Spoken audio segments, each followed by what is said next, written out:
కనుక ఈరోజు నీ విశ్వాస జీవితంలో నాకు విశ్వాసం ఉన్నదా లేదా, దేవుని నేను ప్రేమిస్తున్నానా లేదా, ఈ రెండు నువ్వు తెలుసుకోవలసిన విషయాలు ఇక్కడ దేవుడు మనతో మాట్లాడుతున్నాడు. ఎందుకంటే విశ్వాసం ఉంచిన వాడు చనిపోయినా మరలా తిరిగి లేస్తాడు. విశ్వాసం ఉంచిన వాడు భాగ్యవంతులు. ఎక్కడ భాగ్యవంతులు? బంగారపు రోడ్డుల మీద తీర్పు తీర్చబడిన వాడు. అగ్ని ఆరదు, పొరుగు సావదనే మార్గంలోనికి వెళ్ళిపోతాడు.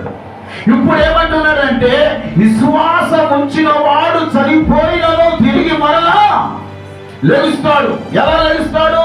యోహాను సువార్త 11వ అధ్యాయము 25వ వచనాన్ని చూద్దాం.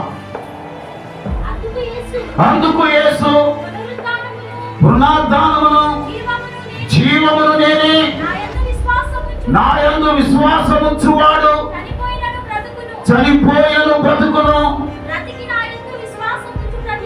బ్రతికి నా యందు విశ్వాసముంచు ప్రతివాడును ఎన్నటికి